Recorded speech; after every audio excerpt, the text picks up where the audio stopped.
Buenos días, hermanos. Dios les bendiga. Estoy estrenando hoy un micrófono. Bien, le damos gracias a Dios porque somos todos los que debemos de estar. Quisiéramos que estuviera, dijeran, lleno total, pero no, solamente Dios nos ha traído aquí todos los que debemos de estar, todos los que queremos oír la palabra del Señor. Bien, les invito a inclinar su rostro, vamos a hacer una oración. Amantísimo Dios Todopoderoso,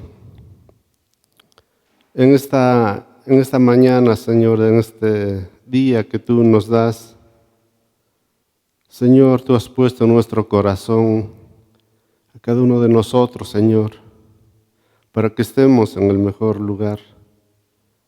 Pidiéndote, Señor, tu dirección, pidiéndote, Señor, que seas con cada uno de nosotros. Ayúdanos, Señor, a entender tu palabra. Abre nuestro corazón, prepara nuestra mente y que sea guiado, Señor, por el Espíritu Santo, no meramente sea yo, porque sin ti yo nada puedo hacer, Señor.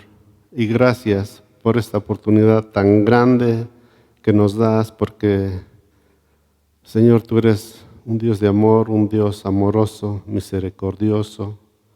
Y Dios, toda la honra, toda la gloria, toda la alabanza, todo el poder, todo el honor es únicamente para ti, Señor. Nos ponemos en tus manos. Ayúdanos. Gracias, Padre. Te lo suplicamos en el nombre glorioso de tu Hijo amado, nuestro Señor Salvador Jesús. Amén. Bien, yo creo que ya hemos leído la porción que tengo que exponer, pero quiero decirles que les voy a agarrar unos versículos, unos pasajes del mensaje anterior para que pueda yo seguir hasta el final, y solamente les pido que pongamos mucha atención, porque la verdad es algo importante. Es más, siempre ha sido importante, no nada más hoy. Siempre, cada pasaje que pasamos o que podemos escuchar es bien importante, especialmente para la vida de cada uno de nosotros. Es la palabra de Dios. No es del que pasa, no es del que... No. Es la palabra del Señor, y todo lo que ahorita vamos a ver está todo basado en el capítulo 12 del libro de los Hechos. Es un solo capítulo, es un texto muy largo, pero un solo relato. ¿Y de qué estamos hablando? ¿De qué estamos viendo? Estamos revisando el libro de los Hechos. El libro de los Hechos cubre 30 años, la historia de la iglesia de los primeros 30 años, de una iglesia que en general se portó obedientemente y valientemente.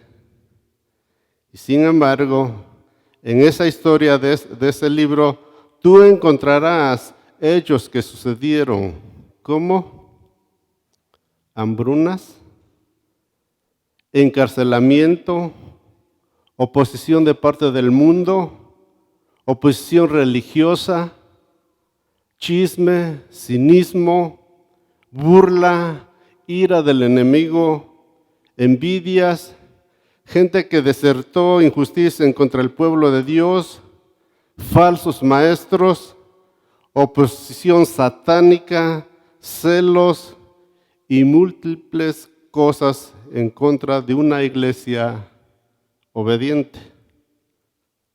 Es lo que está sucediendo, es lo que ha pasado, es lo que la experiencia que tiene.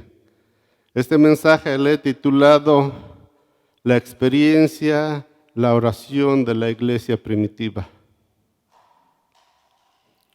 Esa fue experiencia de la primera iglesia. Ahora déjeme decirte que por lo menos una cosa esa iglesia nunca experimentó, y fue apatía en su vida de oración. Esta iglesia, mientras más pasaba cosas difíciles, mientras más pasaba pruebas, mientras más sufría, más oraba. Esa iglesia descubrió eventualmente, llegó a celebrar el hecho de que el dolor es la hormona del crecimiento del cristiano. Así como cuando nosotros somos pequeños, estamos pequeños, nosotros tenemos muchas hormonas de crecimiento. El dolor es la hormona del crecimiento del cristiano y es la vida de oración. Nosotros no nos imaginamos qué tanto hace la oración. Qué tanto, o sea, no es porque un día solamente tengamos que venir, no, sino que debemos estar frecuentemente. ¿Por qué? Sí, ¿se acuerdan lo que dice ahí en orad sin cesar? Y es lo que tenemos que hacer, eso debiera de ser, es lo que nosotros pudiéramos estar haciendo continuamente, porque ese debe ser nuestro estilo de vida. ¿O no oramos cuando tenemos necesidades? Siempre le pedimos a Dios que nos ayude, que nos cuide, que haga esas cosas que nosotros no podemos hacer. Entonces, hemos orado más mientras más problemas hemos tenido y por lo tanto ese dolor no se va a ir de la iglesia, del pueblo de Dios. ¿Por qué? Porque solamente Dios quiere ver a su pueblo orando.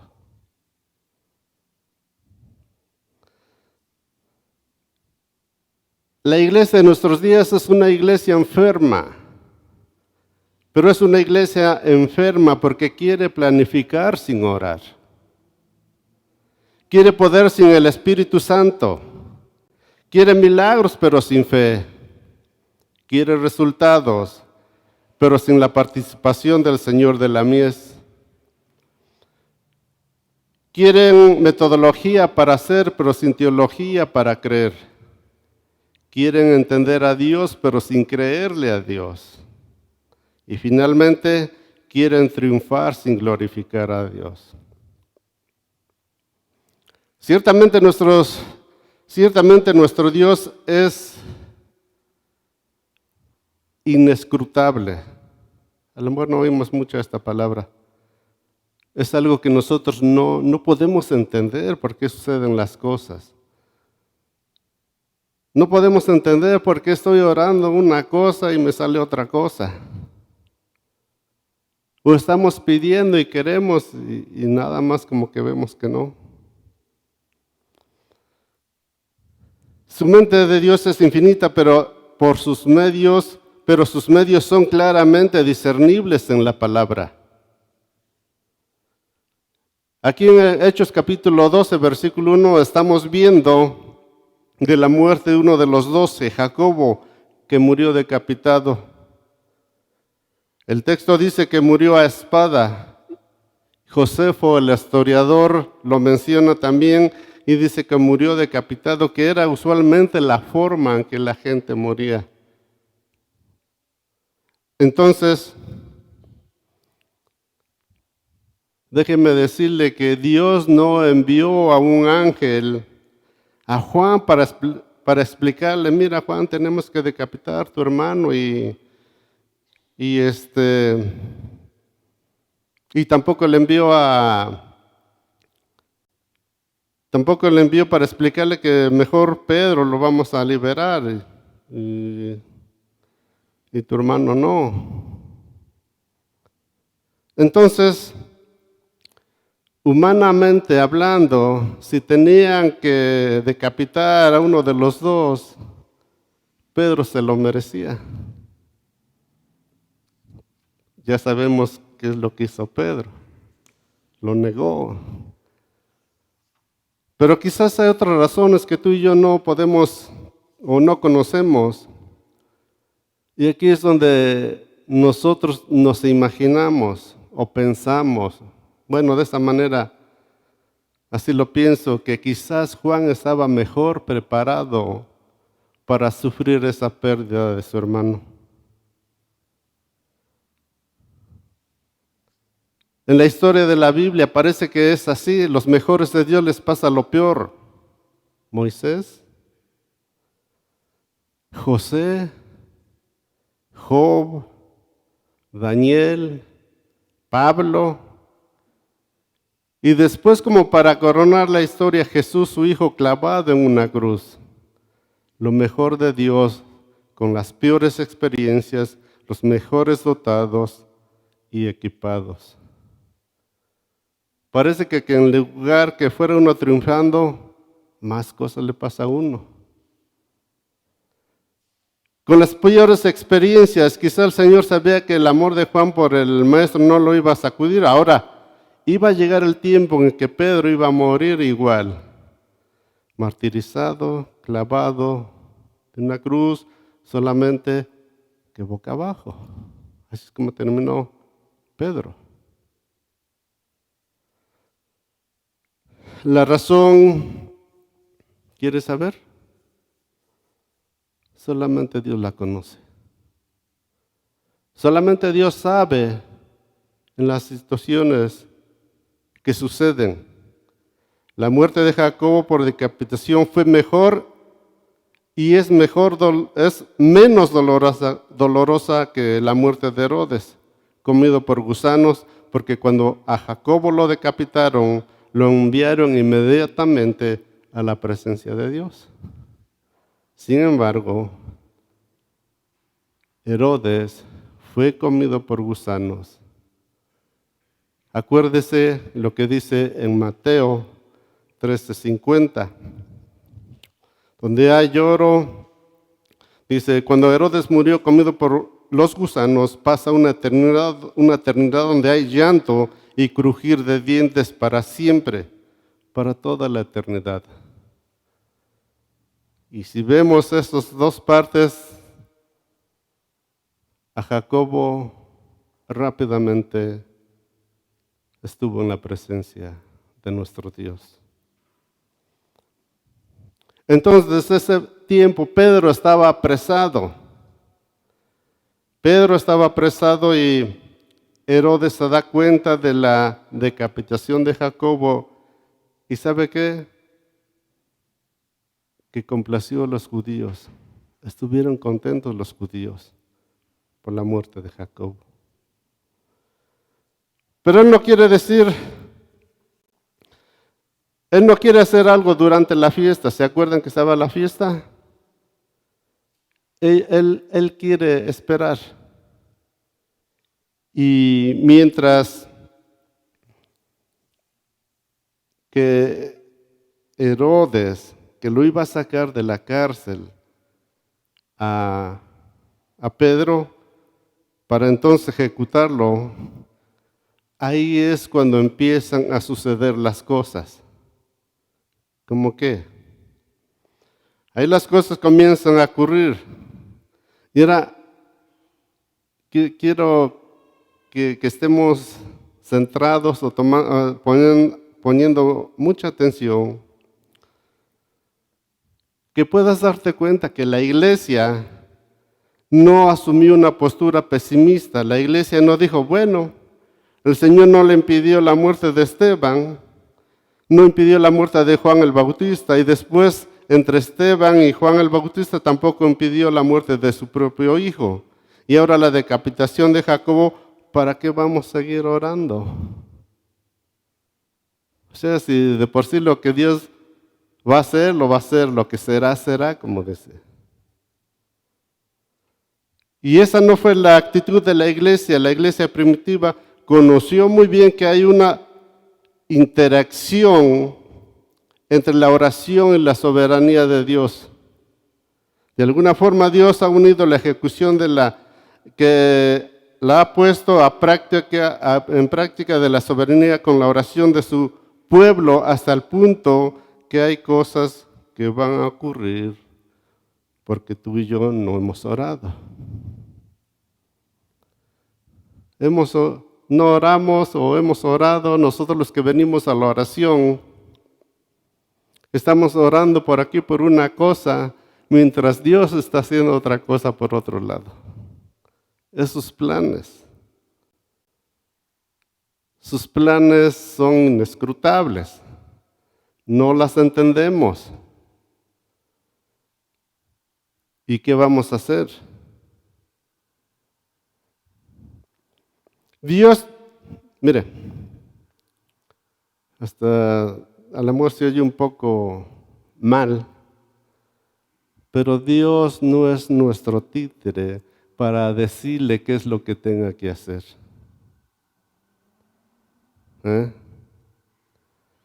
A Dios no le dictamos ni le damos permiso para que haga lo que nosotros queremos. Y eso es lo que nosotros no entendemos muchas veces. La oración, Dios ha unido la soberanía con la oración de su pueblo. La iglesia lo sabe. La iglesia no ha perdido su fe. ¿Cómo estaba la iglesia de Jerusalén cuando había problemas? Estaba orando. Y la iglesia no había perdido ninguna de las dos cosas. Estaba orando, no nada más oraba, sino que oraba con fervor, con pasión. Aquí vemos una postal. Me llamó la atención porque todos estaban orando. Esa es la iglesia primitiva. Vea que dice aquí en el versículo 5 del capítulo 12 de Hechos. Si puede abrir su Biblia, si no, escuche nada más. Dice, así que Pedro estaba custodiado en la cárcel. Y escuche una palabrita. ¿Qué dice? Esa palabrita es pero. La iglesia hacía sin cesar oración por él. Entonces vemos que no nada más, sino que hacía oración. Estaba en oración, no, pues le está haciendo esto, pues a ver cómo le va. No, estaba orando. Estaba orando por Pedro, que no le pasara nada. Le estaban orando que al amor que ablandara el corazón de Herodes, no sé. Pero es lo que estaba haciendo. Esta iglesia oraba.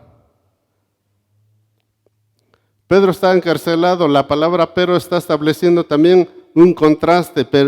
Pedro estaba encarcelado. La iglesia estaba libre. Pedro ha sido silenciado, pero no la iglesia. Y como vimos en el texto número 2, no solo dice que la iglesia estaba orando, sino que hacía oración ferviente.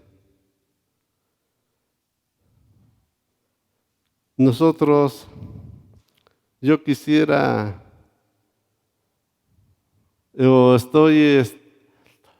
¿cómo puedo explicar? Cuando venimos a la oración, hemos orado pidiéndole al Señor que supla nuestras necesidades de la iglesia.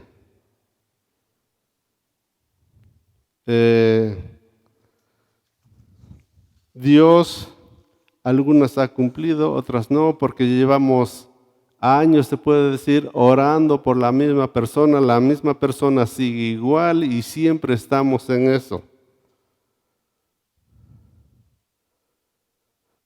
Y hay muchas necesidades más. La mayoría de nosotros, yo creo que si somos honestos, oramos de manera general, Hay oraciones de manera general y consigue muchas veces respuestas en general. Pero yo creo que aquellos que verdaderamente creen que la oración puede cambiar cosas. Y hay personas que que oran. A mí me ha tocado, hermanos, con personas que abren su corazón para pedirle a Dios su necesidad. He visto este tipo de personas. Personas sinceras, humildes, con esa entrega para pedirle, Señor, haz esto por favor, no nos abandones, no nos dejes en tiempos difíciles. Le digo, hermanos, sí lo he oído.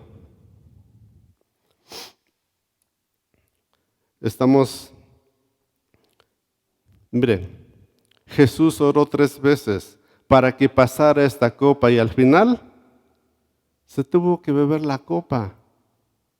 ¿Sí? Pero la oración lo preparó para tomarse la copa y morir en la cruz y hacer que su Padre luciera grande en esa cruz, perdonando a aquellos que lo habían clavado. La oración preparó al Hijo para entrar en los propósitos del Padre. Pablo oró 3 veces para que se le quitara el aguijón, independientemente de lo que fuera. Dios le dejó su aguijón y le dice, Pablo, bástate mi gracia.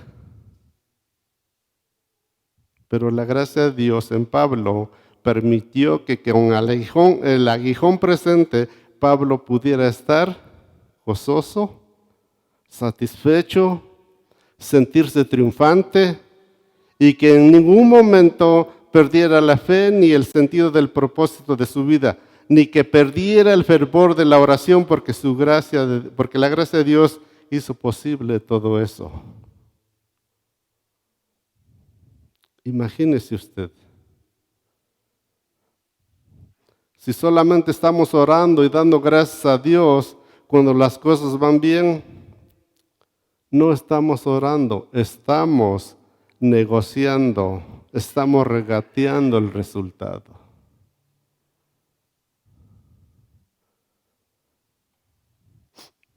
En el versículo 7, vean qué dice. Y aquí que se presentó un ángel del Señor y una luz resplandeció en la cárcel y tocando a Pedro en el costado le despertó diciendo, levántate pronto, y las cadenas se le cayeron de las manos.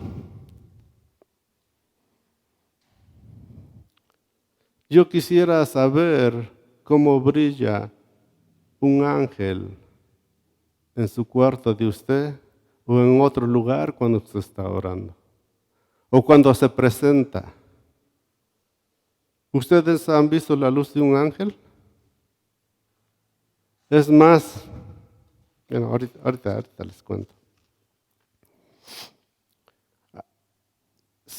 La verdad no, ninguno de nosotros piensa, o a lo mejor estoy equivocado, pero alguno de ustedes ya miró esa luz.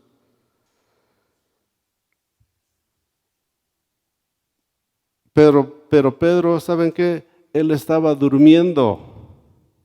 Él estaba durmiendo en la cárcel, estaba con unos guardias. No sabemos si Pablo estaba orando o se estaba desvelado, o como dice en Isaías 26:3, ¿quién se lo sabe? Tú guardarás en completa paz en aquel cuyo pensamiento en ti persevera porque en ti ha confiado. Él estaba confiado. Hay personas que tienen problemas y no pueden dormir, de los cuales yo soy el primero. Pero aquí Pedro estaba tranquilo, Pedro durmiendo, que no sintió ni nada y el ángel lo tuvo que despertar, no sé si con su no sé, la cosa que lo despertó y le dijo, ¿sabes qué? Ponte las sandalias, cúbrete, sígueme, lo tomó de la mano, se le cayeron a Pedro las cadenas, le agarró la mano y sígueme, y primero en la primera guardia, la segunda guardia, llegaron a la puerta principal, se abrió la puerta que estaba, dice, a la calle, y cuando Pedro se percata que ya estaba afuera, ¿qué dice? Que iba a ir a casa de María. Dice aquí, y se le abrieron las puertas, la última puerta, y salió, y automáticamente nadie se dio cuenta. Y cuando estaba pasando este pasaje, ¿se acuerdan de aquel pasaje cuando aquellas mujeres iban a la tumba a ungir el cuerpo del Señor, y cuando iban preocupadas y estaba diciendo, ¿y quién nos moverá la piedra? ¿Se acuerdan? ¿Saben qué? La piedra ya estaba movida. Y estaba un ángel resplandeciente y les dice, ¿por qué buscan al que vive entre los muertos? ¿Sí se acuerdan? Aquí eran puertas, eran 3, se abrieron automáticamente. Ahora, miren, ¿y quién está haciendo todo esto? ¿Quién? Un ángel. ¿Sabe qué es un ángel? ¿Sabe qué es lo que hace un ángel? Dice aquí en Hebreos 1:14, dice que son espíritus ministradores enviados al servicio de aquellos que hemos de heredar salvación. ¿Quiénes son esos? Nosotros, hermanos, nosotros tenemos ese privilegio. Nosotros están al servicio de nosotros. Dice aquí, Dios tiene enviados que les llama ángeles, son espíritus ministradores, que Dios dice, tengo un pueblo que estoy salvando allá abajo. Ustedes me van a servir a mí sirviéndoles a ellos. Yo no sé qué ha pasado en su vida, pero quiero contarles algo. Hace aproximadamente unos 28 años, se puede decir, teníamos en aquel entonces una combi, iba yo manejando, iba yo solito, pero por irme distraído, que me agacho así, y iba yo, me agaché, y cuando me levanté, ya la combi iba de este lado del carril y venía un carro así. Yo solamente sentí que alguien movió mi mano para moverme rápido. ¿Y sabe qué? Ese día sí me espanté. Pero ahora entiendo que yo creo que fue un ángel el que me ayudó, el que lo hizo, ¿cómo se puede decir? El reflejo eso. Miren, la verdad, cada uno de nosotros nos ha pasado algo y han sido los ángeles que le han ayudado y ni cuenta nos hemos dado. Sí nos ha pasado, sin duda. Por poquito, dice uno, por poquito. Son ángeles que nos ayudan. Son ángeles que están Están al servicio de Dios, pero también están al servicio de nosotros. El mismo autor de Hebreos 13:2, a ver si alguien lo lee.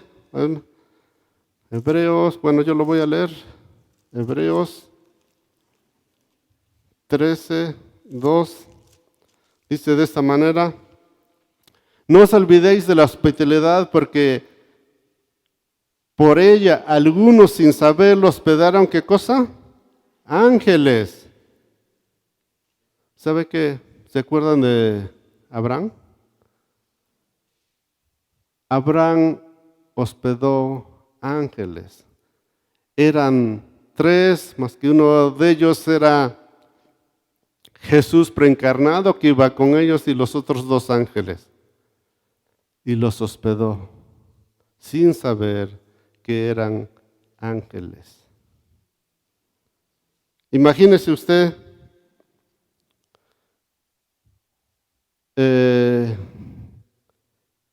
que hoy en día llegue una persona y le diga, ¿sabe qué? Dame posada, sin conocerlo. No, ¿sabe qué? Es que no tengo un lugar y tengo mi casa muy pequeña y no puedo. ¿Y qué tal si es un ángel? ¿Y si qué tal usted está perdiendo una gran bendición?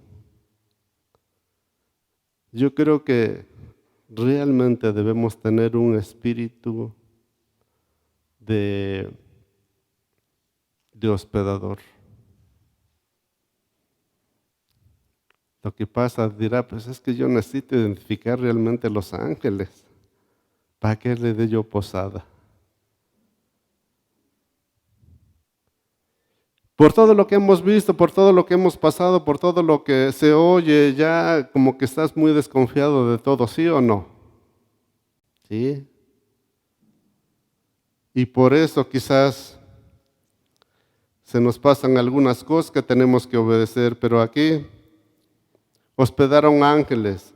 Pero en 2000 años de la historia de la iglesia hay múltiples eventos, historias registradas de misioneros visitados por los ángeles en tiempos difíciles. Vemos aquí cuando Pedro se percata que está afuera y él decide ir a la casa de la madre de Juan Marcos. Juan Marcos es el que escribe el Evangelio de Marcos, y cuando él entra, dice el texto que había mucha gente orando. Pedro llega allí, toca la puerta y no sabemos si siguieron orando, pero saben, si oímos hace 8 días que fue Rode, que fue a ver quién estaba tocando, y obviamente la puerta no tenía cristal para ver quién era, pero ¿sabe qué? Ella escuchó la voz de Pedro. Y en lugar de decirle, ¿sabes qué, Pedro? Qué bueno que ya estás aquí. No, dice que no abrió la puerta y se regresó Rode a avisarle a los demás, ¿saben qué? Pedro, está aquí. Y la primera reacción de ellos, tú estás loca. No, ¿qué es Pedro? Ella estaba muy llena de alegría, estaba contenta, se sintió muy feliz, pero nos damos cuenta la incredulidad de la gente, y esto que era una iglesia ferviente y que creía no como muchos de nosotros, y así le pasó.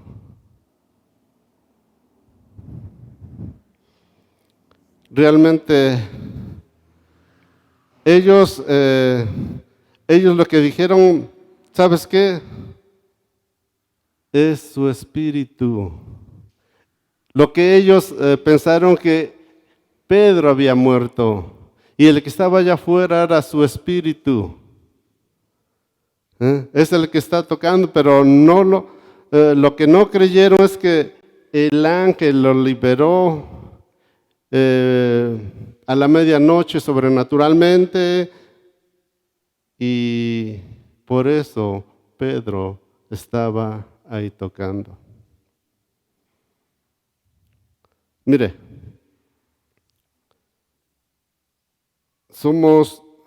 ¿cómo me puedo explicar? como que todavía nos cuesta creer, y así a ellos les costó creer que Pedro estaba vivo. Entonces pasó y les habló y les dijo, ¿saben qué? O sea, les contó todo lo que había concedido, todo lo que le había sucedido, pues, les contó a los que estaban ahí, los que estaban orando, pero hasta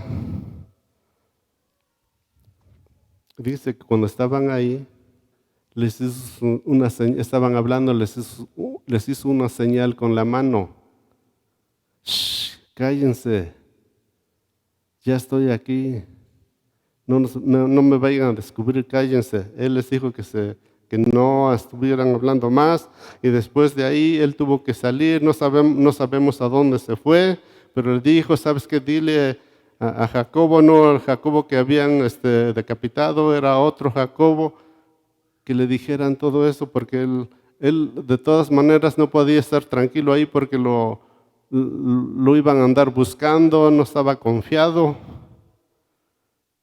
Y se fue, no sabemos qué lugar. La iglesia de Roma, la iglesia católica, muchos están afirmando que fue a Roma, pero no hay ninguna evidencia y de eso, y últimamente los académicos de esa iglesia de Roma han desmentido eso. ¿Sabe qué?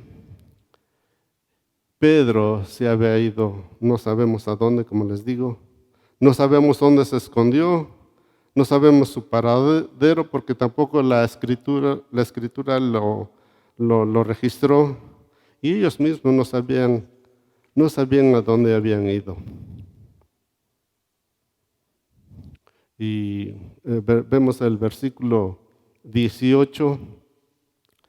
Él se fue, pero para que no pudiera forzarlo, delatarlo, al otro día se hizo un gran alboroto y Herodes estaba airado. Estaba molesto, investigó, no encontró a Pedro. ¿Y qué hizo? Mató a los soldados. Mató a los soldados, los ejecutó los soldados. Claro que si el soldado ve al prisionero atado con cadenas, está bien asegurado, y resulta que el otro día no está, ya no se encuentra, ¿quién lo soltó? La conclusión humana es que tú lo soltaste. ¿Y sabe qué? Los decapitaron los soldados. Pedro estaba bien protegido. Pedro estaba protegido, pero este hombre, Herodes, dijo que ellos lo habían soltado. ¿O quién lo soltó? Tú lo dejaste ir. Pero ese no fue el caso, por lo menos en este lugar, de manera que estos murieron. Pedro fue sacado por el ángel. Herodes, airado, descendió de Judea a Samaria y se quedó allí por algún tiempo.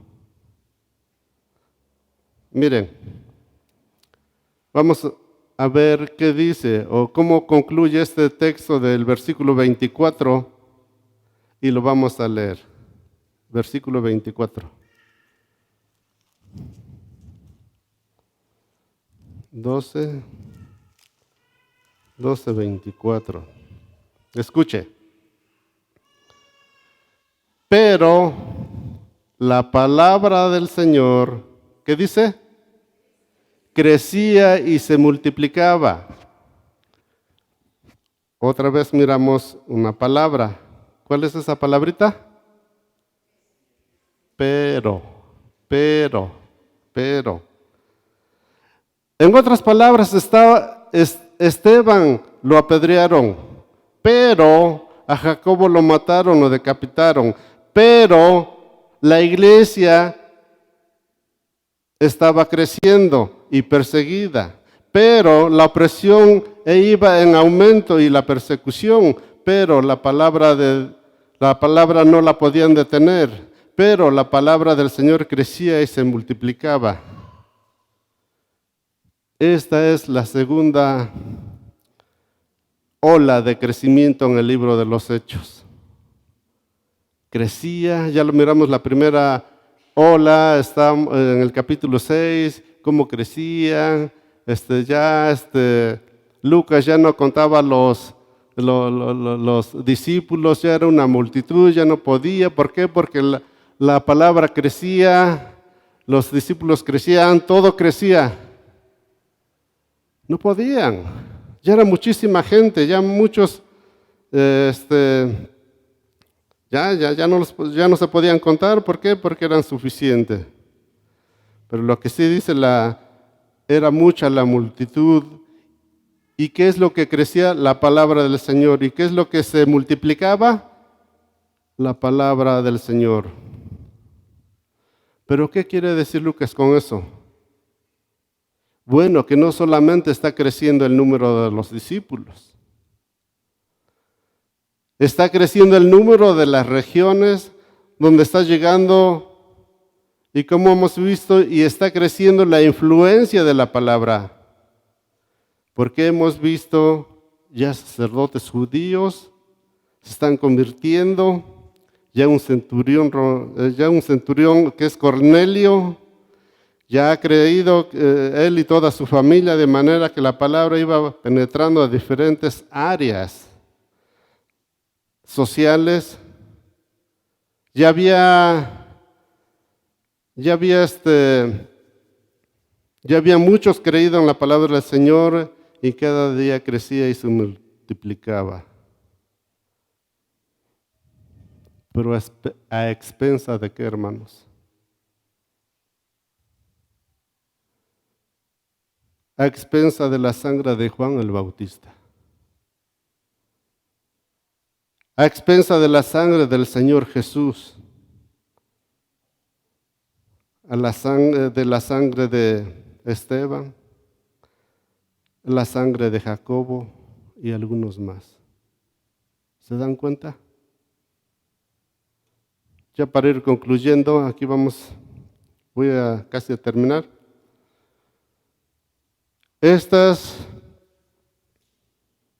Ya para ir cerrando, quiero que quedemos, o quiero que escuchen estas ideas, estos pensamientos, por lo que estamos diciendo, hermanos. La sangre de los mártires es la semilla de la iglesia. Cuando los mártires mueren, la iglesia llora, y las lágrimas de la iglesia es el agua que riega la semilla que ha sido sembrada. La oración del pueblo de Dios es el poder en medio de la debilidad. No puedes dejar de orar, es tu poder. La oración no garantiza los resultados, pero la oración es el poder en medio de la debilidad. La oración es la que te posiciona para hacer la voluntad de Dios. La oración alinea tu voluntad con la voluntad de Dios. La oración te permite entrar en los propósitos de Dios para hacer de manera gloriosa. El gozo de los hijos del Señor es experimentado en medio del gemido de toda la creación. Tú no eres el único que gimes, la tierra es el que gime. Yo no soy el único que gime. Romanos 8, toda la creación con dolores de parto, la creación entera, los ángeles ven qué está ocurriendo y gimen a una. La fe en el presente alimenta la esperanza del futuro. La fe en el presente alimenta la esperanza del futuro. Finalmente, el carácter bondadoso, soberano, omnipotente, amoroso, misericordioso, glorioso de Dios, Él es tu garantía. Tú no eres tu garantía, ni tu oración, ni tu pastor, ni la iglesia, ni nadie más. Es el Señor. Y si estás en el desierto como de manera real y miras para abajo, no sé si han visto aquella frase que dice, o que han visto que unas huellas en el mar. Pues esas huellas no son tus huellas, son las huellas del Señor que te va cargando en tus tiempos, en tus momentos de dificultades. Él es nuestra garantía. Dios está con nosotros y si está por nosotros, está con nosotros, ¿quién contra nosotros? Porque Él se crucificó por ti. Tú eres la razón de su crucifixión. Y si Dios nos dio a su Hijo y no lo escatimó, ¿cómo no nos va a dar todo lo demás? Si Él lo dio por ti. No le dio a unas personas solamente. Nos los dio por ti y por mí. Entonces, alégrate, regocíjate, cántale, ámale, búscale, llámale, órale, porque Dios está con su pueblo, está por ti. Que Dios nos ayude a recordar continuamente su infinito amor, su incondicional por los suyos y por nosotros. Vamos a orar. Amantísimo Dios, cuántas cosas han pasado a través de la historia en tu iglesia. Quizás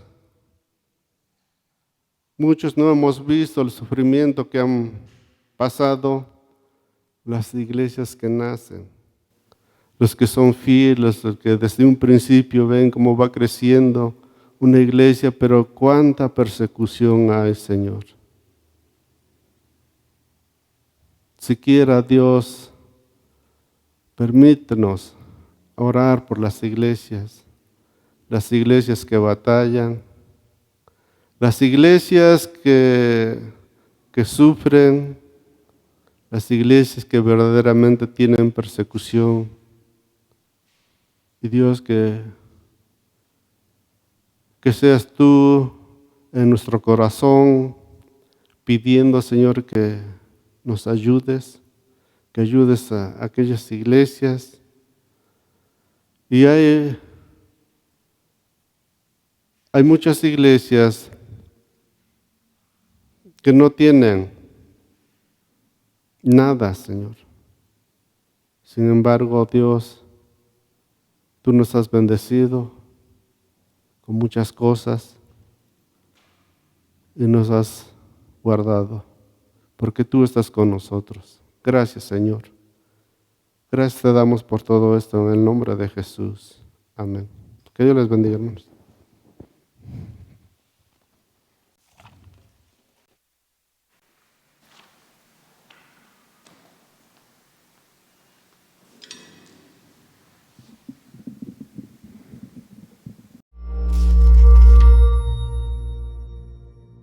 El libro de los Hechos es la segunda parte de una obra en 2 volúmenes que hoy conocemos como Lucas Hechos.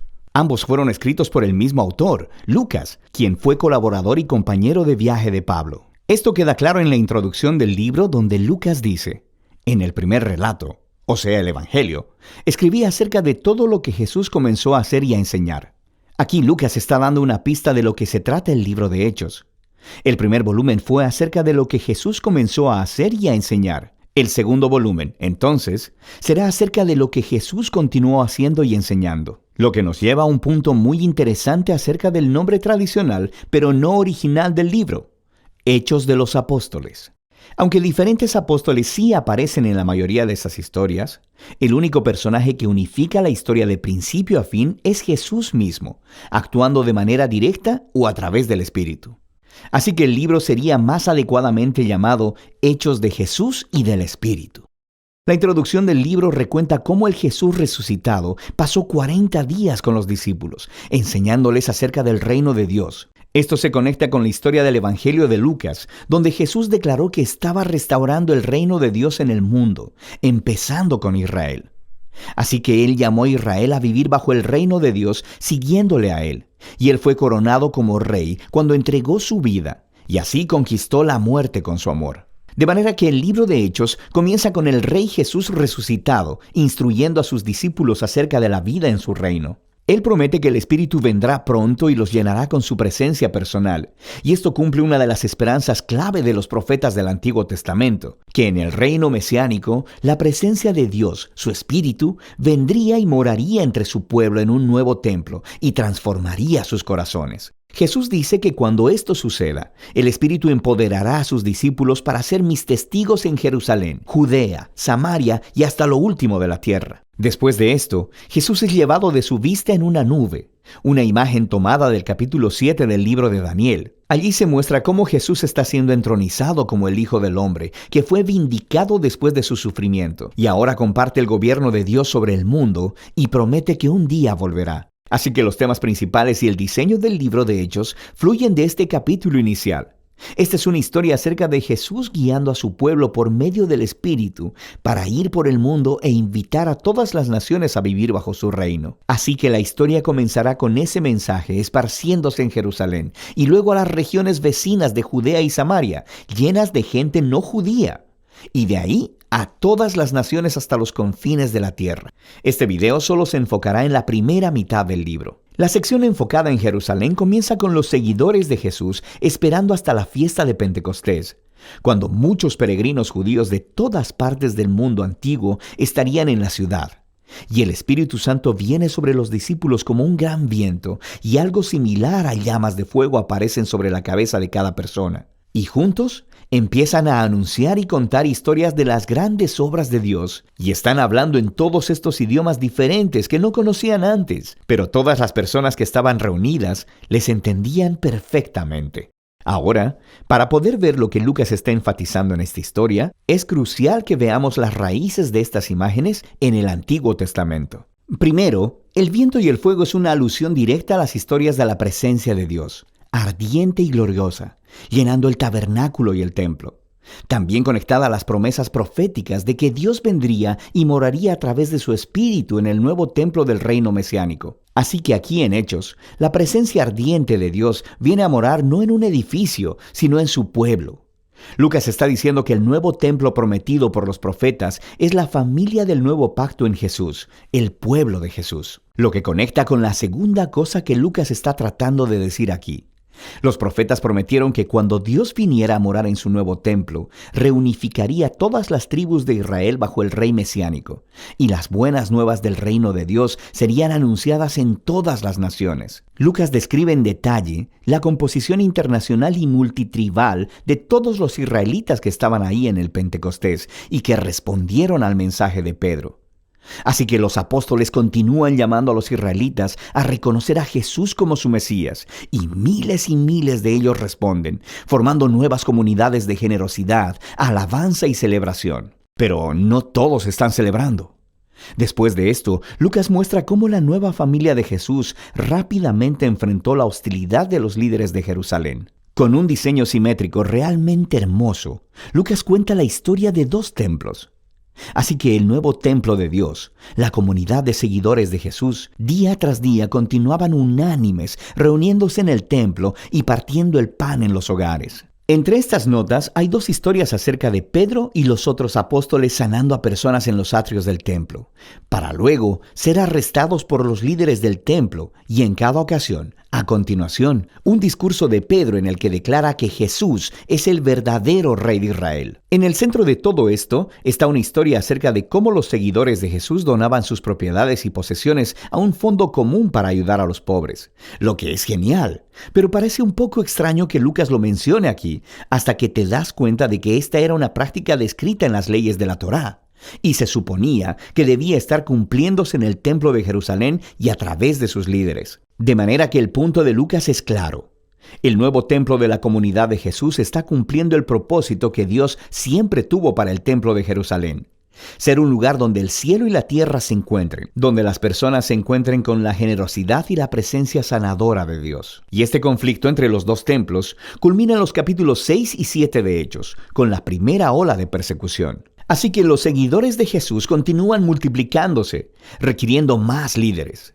Uno de ellos, Esteban, Es un valiente testigo de Jesús en Jerusalén y quien termina siendo arrestado, acusado de hablar en contra y hasta amenazar el templo. Entonces Esteban da un largo discurso mostrando cómo los líderes de Israel siempre han rechazado a los mensajeros que Dios les ha enviado, incluyendo a Jesús y ahora a sus discípulos. De manera que los líderes de Jerusalén se enfurecen, asesinan a Esteban y comienzan una ola de persecución contra los seguidores de Jesús, lo que ocasionó que muchos fueran esparcidos fuera de la ciudad. Pero esto tiene un efecto paradójico. Lucas muestra cómo esta tragedia se convirtió en un medio por el cual el pueblo de Jesús es ahora enviado a Judea y Samaria. En esta sección, Lucas ha recopilado un diverso grupo de historias que muestran cómo la comunidad de Jesús, en su mayoría judía y establecida en Jerusalén, se convirtió en un movimiento multiétnico e internacional. Primero está la misión de Felipe a Samaria.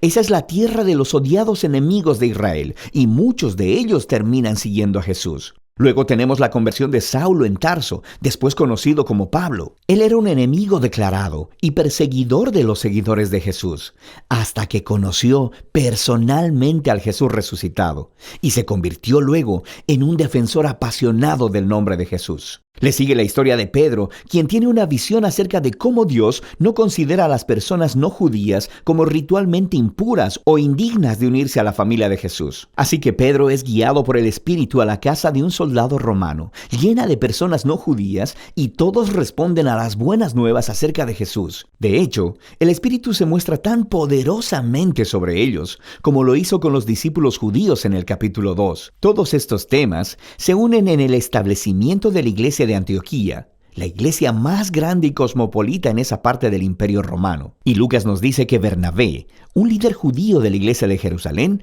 se trasladó junto con Pablo para ayudar a dirigir a la comunidad de esta iglesia. Y así se convirtió en la primera iglesia grande y multiétnica de la historia, y donde los seguidores de Jesús fueron llamados cristianos por primera vez. Y es desde aquí que los primeros misioneros internacionales fueron enviados. Así que vemos la comisión de Jesús haciéndose realidad.